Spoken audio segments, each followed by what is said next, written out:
So right now we're in my grandpa's office. I am fifth generation to be involved with the dealership.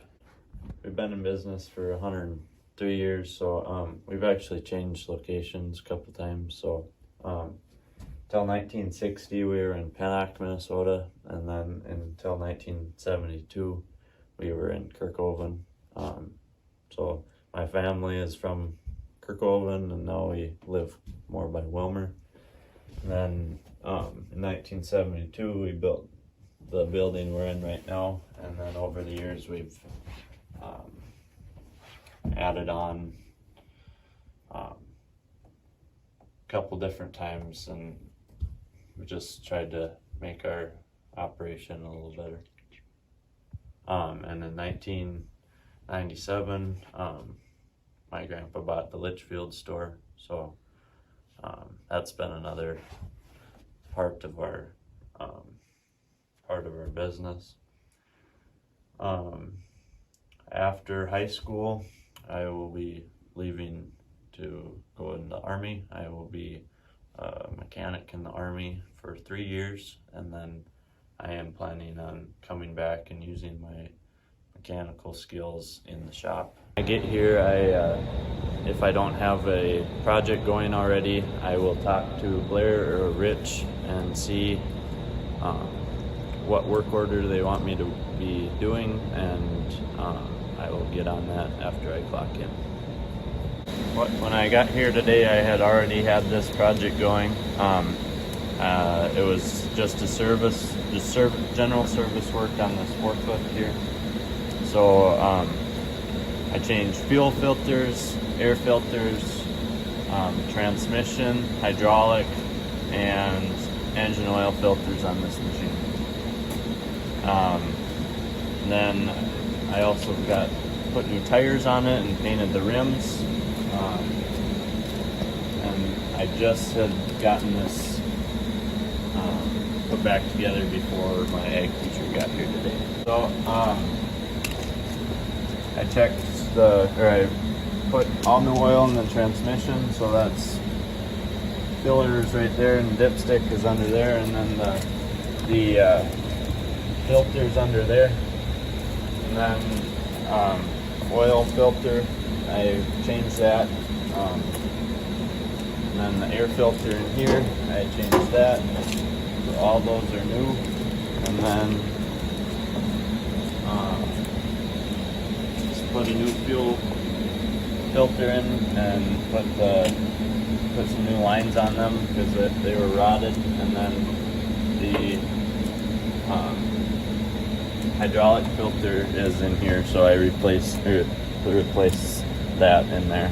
So usually when I'm at work, I get involved with a lot of our programs and just the general going through tractors and doing inspections, and just making sure the customer is keeping up on their maintenance on their tractor. But for example, sometimes I do help rebuild, or I get put on rebuilding something all by myself. So this tractor was once here already. This time when I did this, this tractor has a loader on it because it's get used on a small beef farm. So had to take the loader off, take the loader mounts off, front fenders and the hood. I had to take all that off before we could even start tearing apart. So took all the harnesses off and lines and like the alternator and anything that was on top of the engine there, and then took the head off of it, and that was good at the time, so had that brought out to Hennessy's and got that machined and put it back on, so it was good when we rebuilt the engine. And then took the old sleeve out and piston and put that new, and then changed all the fluids. Got new coolant, new oil, new hydraulic oil. We did a general service on it when we got done with it. If I have to do any washing or clean up a piece of machinery before it goes out, like this tractor here, I washed this a couple days ago. I just left it inside because it's been cold. So usually when I clean something up, I always paint the fuel cap and the muffler if it's sold, because that always looks nicer for the customer. It's just a little extra thing that I usually do because it's not very expensive and it can improve the looks of the piece of equipment pretty good. So I usually paint the muffler and the fuel cap and the rock box or the weights if they're have bad paint on them.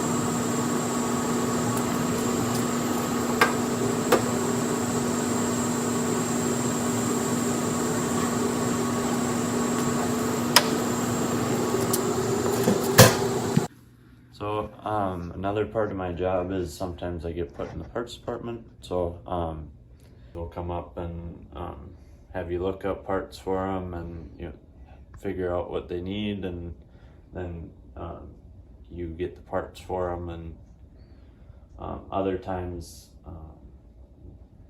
they send a pick list up over the computer, and that comes into the business system, and then you get a notification that came in, and you pick their parts, and then you will bring that out to them in the shop. And then sometimes I'm working back here in parts receiving, which be helping unload trucks, and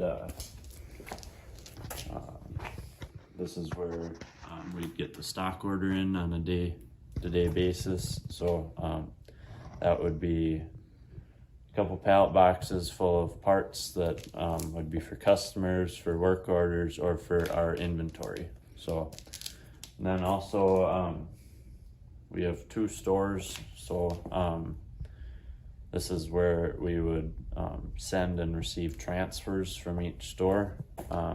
Like this box here, that came in with my sister coming back from Litchfield. So I still have to check those in, and those will either go out in the shop for a technician that needs them, or they will be put in a special order bin over here that's for customers that would have ordered it from Litchfield and are waiting for it in Wilmer. These are all the parts bins that have just our general inventory in them. So this is where we'd be putting stock order away, or any return parts that we get in. So I would get put up here too in the front in the showroom, helping customers find parts they need. So I use a computer and the parts lookup and the business system to find the parts they need and to do the transactions. And then I also, when I'm up here, I'll answer phone calls, and we'll figure out what the customer needs over the phone. The majority of my hours this summer were I actually drove to Litchfield every day. We had a couple projects going on over there that needed to get done, and I was the only really available person to do it. So I was doing inventory, and I was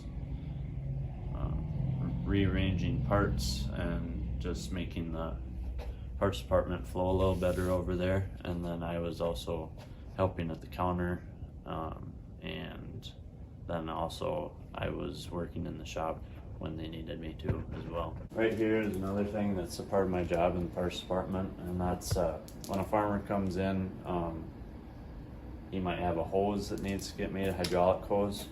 So we'll have to figure out what diameter hose he needs, and then we have drawers of fittings for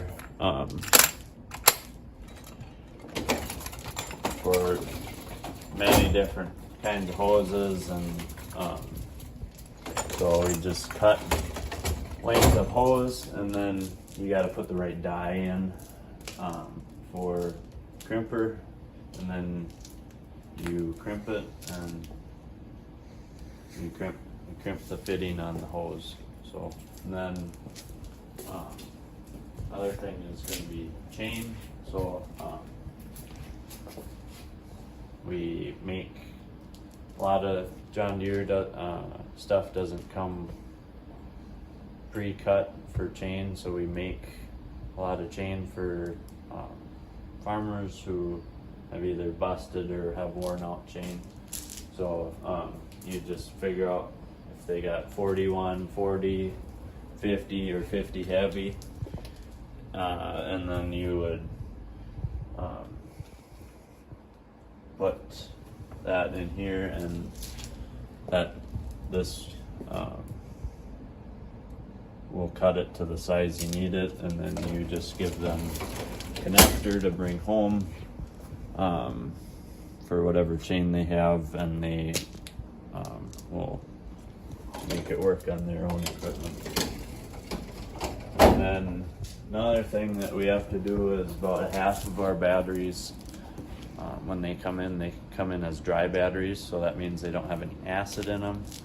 So we will have to put acid in them, and that's what this pump is they're here for. So right now we're back in the setup shop. So in Wilmer, which is our bigger location, we have this separate building for setting up mostly tillage equipment. So chisel plows, field cultivators, rippers. And then we have a brand called Salford, which is a vertical till machine. So we will set all that stuff up back here, because we just main shop is an older building, and we just don't have the room for it up there. So had a lot of experience back here. I've worked back here a lot, setting up machines and using the crane, and just putting those new machines together. Sometimes when I'm needed to, they'll actually send me out on a service call too. So they usually only happen in the spring and the fall when people are running out in the field and they are having issues with something. So I've gotten involved in going out and actually working on a piece of machinery out in the country, and so you just gotta figure out what's going wrong from the shop usually, and just take whatever you think you might need to go fix it. And then if you usually go out there and you should be able to get it done if you diagnosed it right. And if not, sometimes we'll actually have to go pull it onto a trailer or onto the tandem truck and bring it back in the shop so we can do something more serious. So